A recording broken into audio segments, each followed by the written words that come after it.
相信。去把我自己归于山里，不肯让自己搞得太紧，把我满心的能够给你，爱你也需有很大的勇气。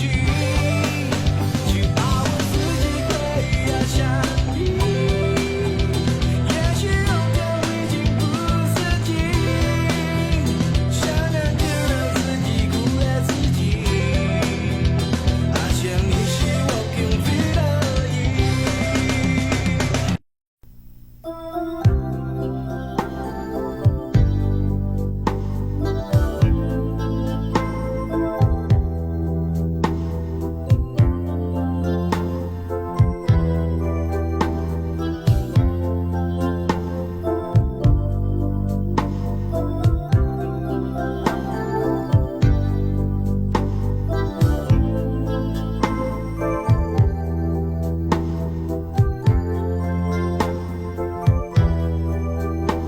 Ase,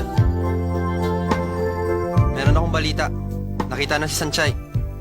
Sunduin mo. Narinig mo ba ang sinabi ko? Nakita siya ni Shinge sa... Huwag mo nang ipalam sa akin yan. Pero, Sunduin? Siya susunduin ko? Kung gusto mo, sunduin mo mag-isa. huwag ka na magmatigas. Sasamahan naman kita. At bakit ko siya susunduin? Siya ang umalis, hindi ba? Ha?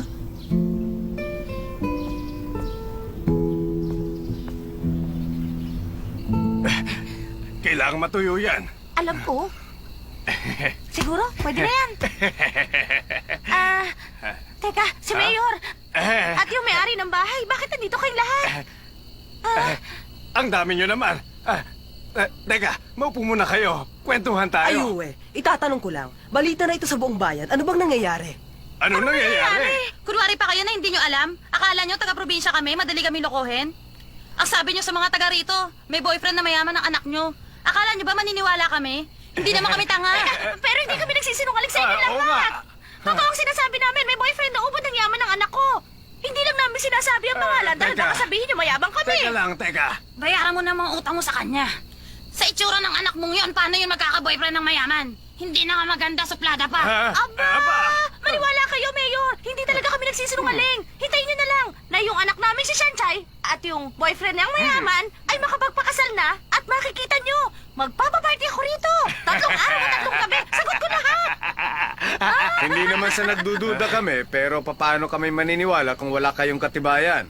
At isa pa, balita sa bayang ito, na yung anak nyo at yung binata dun sa restaurant na Asong ang pangalan ay nagkakamabutihan. Aba, Mayor. Dahan-dahan ka sa pagsasalita. Desente at walang kamuhang-muhang ang anak namin. Tama ang sinabi niya! Mahalaga sa kanya ang sasabihin ng iba. Ang totoo, si Tao Mingse talaga ang tunay niyang nobyo. Pero dati, hinatid siya ni Xinghe. Pagkatapos, minsan na siya nakipag-date kay Wachile. Yun lang naman. Sira ka talaga! Bakit mo naman sinabi yun? Bigla lang ako. Sanchay, malapit nang makita ng mundo ang pinakamagandang artwork. Siguradong hahangaan ako ng lahat ng tao.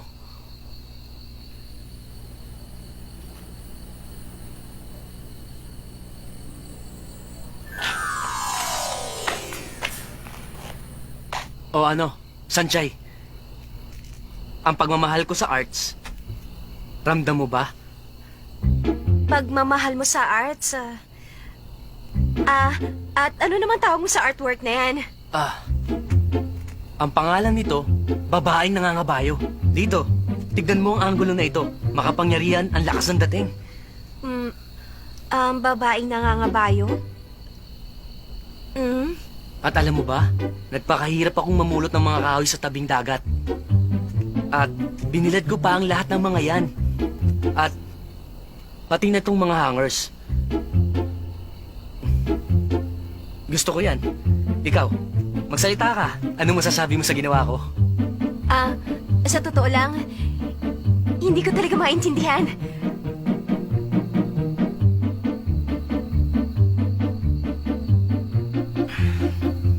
Aso, pasensya na. Pero hanga ako sa galing mo ang talento. Ito pala ang bagay na gusto mong gawin. Hindi ako marunong kumilatis ng artwork. Pero siguro yung mga marunong magugustuhan nila ito.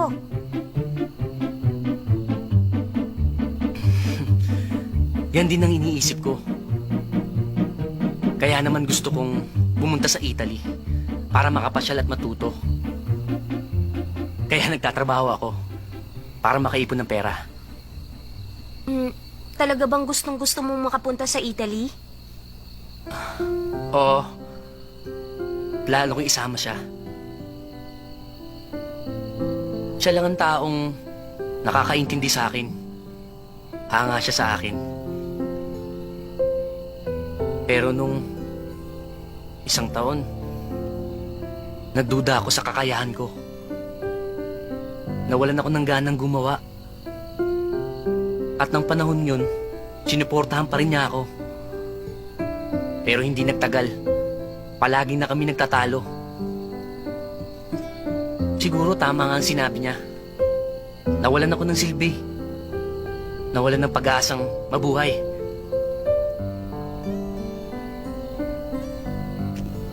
Kaya iniwan niya ako. Ikaw, ano bang pangarap mo? Ako? Ang totoo, simple lang naman ang pangarap ko. Ang gusto ko lang naman maging maligaya ang mga magulang ko. Gusto ko wala na silang inaalala. Sapat na yun sa akin.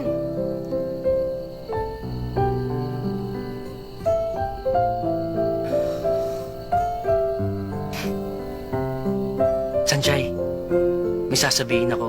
Huwag kang magagalit. Sa tingin ko, kailangan mo nang bumalik doon. Hindi ka liligaya dito. Alam mo, pareho lang tayo. Mahilig tumakas sa problema. Kaya alam ko ang nararamdaman mo.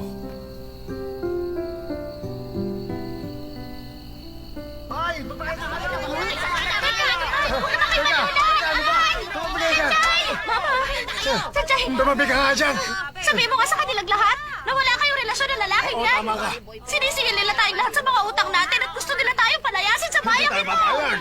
Oo, Baka naman pwede mo papuntahin dito si Master Dowmingson para makausap nila. oo nga. Bakit di mo papuntahin dito yung mayaman mong nobyo? Kalimutan nyo na yun. Sigurado ako niloloko lang tayo ng babae niyan. Halata namang may relasyon sila ni Asong. Hindi na may tatago yun. Sandali, nagkakamali kayo. Wala kaming relasyon ni Sanchay. Narinig ko Narinig yun! ko yun, ha? Mga sinungaling kayo. Kung wala kayong relasyon, bakit magkasama kayo dito? Di sa oras ng Oo gabi. nga naman. Sandali nga, ano ba problema nyo? Kung magkaibigan man kaming dalawa o mag-boyfriend, wala na kayong pakialam doon. Anak, huwag mo muna sila masyadong galitin. Nakita nyo, para na rin umamin siya. Hindi ako nagsisinungaling sa inyo. At babayaran namin ang utang namin sa lalong madaling panahon. Tama! Bukas! Magbabayad kami ng utang namin, okay? Bukas, ha? Pinangako mo yan. Bukas talaga. Babalikan ka namin. Babalik-balik na lang kami sa kasigil. Anong bukas? Maningil na sila bukas. Siguro naman darating na si Master Dowmingson, di ba? Sanchay! Tawagan mo na siya Sinabi ko ngayon. ng bukas. Naiinis ako sa kanila. Bakit nila sinabing nagsisinungaling ako?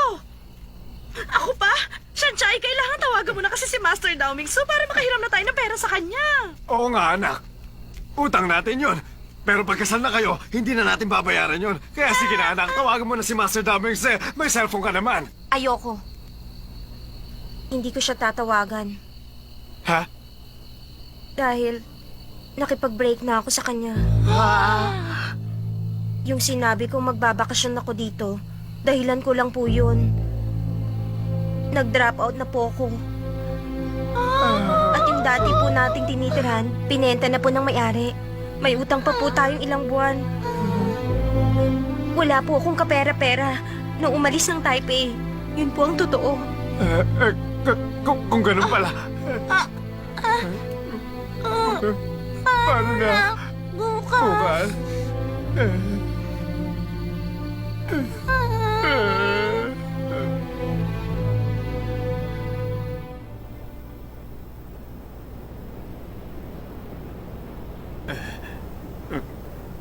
Honey, anong gagawin natin? Ano pa nga ba? Hingi tayo ng tawad. At makiusap tayo sa kanila. Sige. Ako na magsasabi. Makinig po kayo sa sasabihin ko. Hindi po namin sinasadyang magsinungaling. Pasensya na po kayo. Ang totoo, gipit po talaga kami ngayon. Kaya maawa na po kayo. Bigyan niyo po kami ng ilang araw. Gagawa kami ng paraan para makabayad.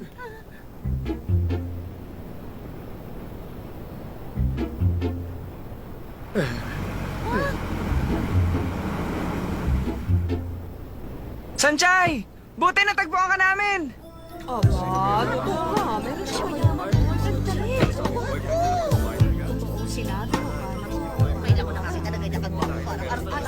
Sa wakas, nakita ka rin namin. Singa, Kumusta po kayo? Mabuti.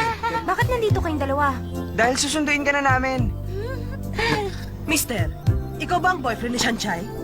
Nagpunta ka ba rito para bayaran ang mga utang nila? Medyo malaki din ang utang nila sa akin, 80,000. Babayaran mo ba ng cash o cheque? Sandali, Hindi siya ang nagkakamali po kayo. boyfriend ni Sanchay. Huwag siya ang kausapin mo. Wala siyang dalang pambayad. Ako na lang magbabayad. Akin na, 80,000.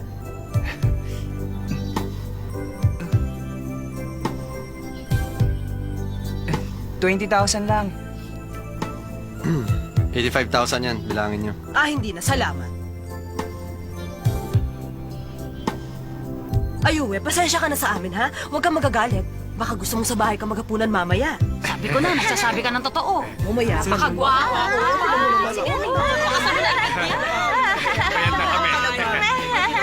Bayad na kami.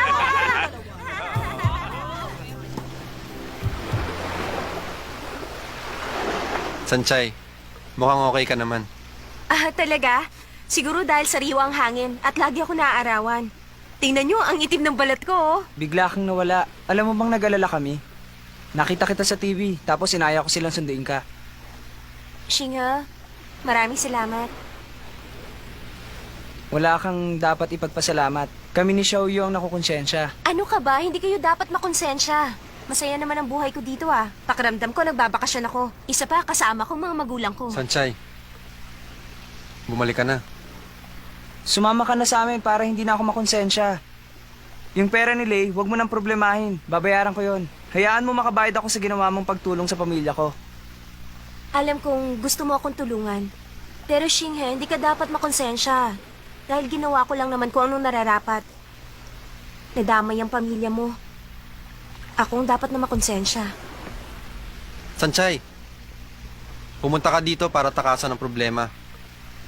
Pero kahit tumakas ka, at talikuran mo ang mahal mo, hindi mawawala ang pagkakaibigan natin.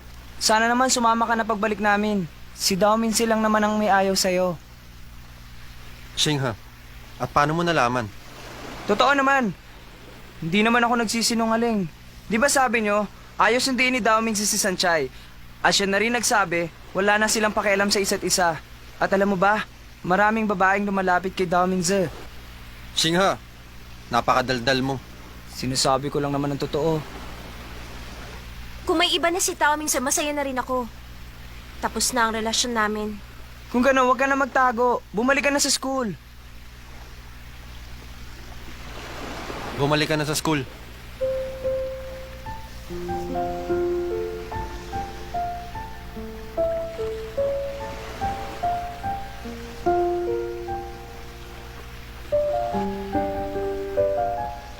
O sige, sasama na ako sa inyo.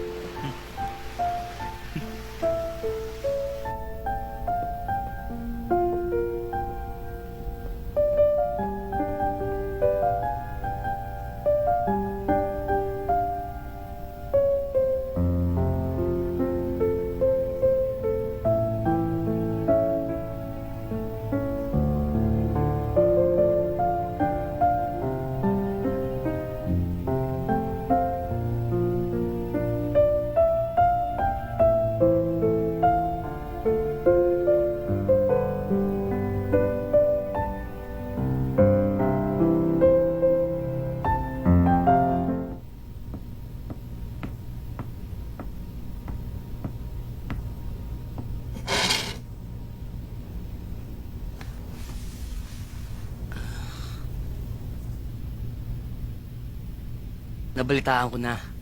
Dumating dito yung boyfriend mo. Mali sila, hindi siya ang boyfriend ko. Kaibigan ko lang siya. Talaga bang aalis ka?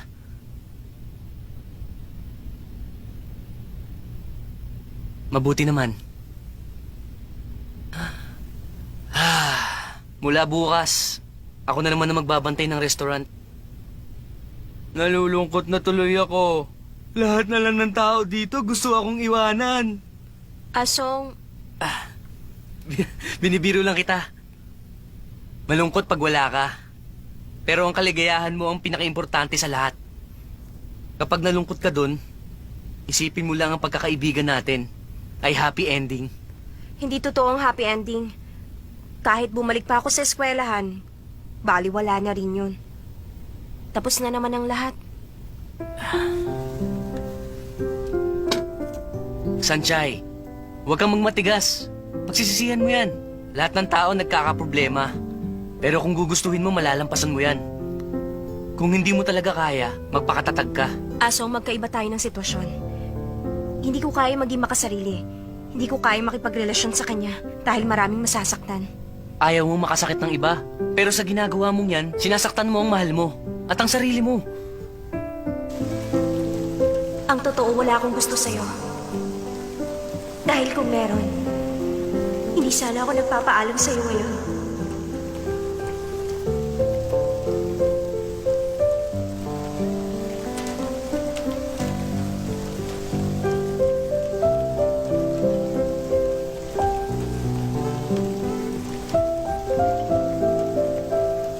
Sa totoo lang, napakaraming beses ko nang naramdaman na iniibig kita, daming sa...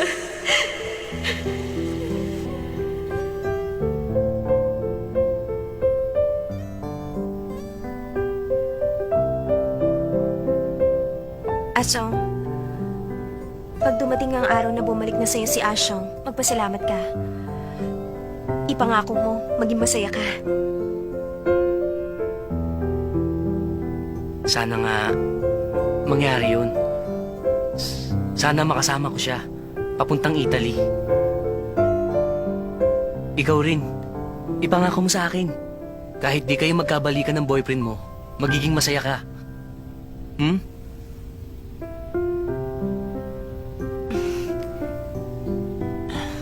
Galingan mo, wire artist. Maganda talaga ang pagkakagawa mo doon sa lalaki na nakasakay sa baboy. Teka. Babae na nakasakay sa kabayo. Mahirap ba intindihin ang ginawa ko? Pasensya ka na. Lalaking nakasakay sa baboy. Ang hirap tandaan ng title ng artwork mo. Isa pa, hindi ko naintindihan. Sana sinabi mong hindi mo naintindihan. Hindi ka nagsasalita, akala ko naintindihan mo. Sabi naman sa'yo, wala akong alam sa mga artwork. Lalaking nakasakay sa baboy. At ako, milyonaryo nakabisikleta. Ganon? 虽然不知怀疑你，还是贪得不敌。谁是你的那个唯一？原谅我怀疑自己。我明白，我要的爱会把我宠坏，像一个小孩自动在你怀里怀。你要的爱不只是依赖，要像个大男孩，风吹又日晒，生活自由。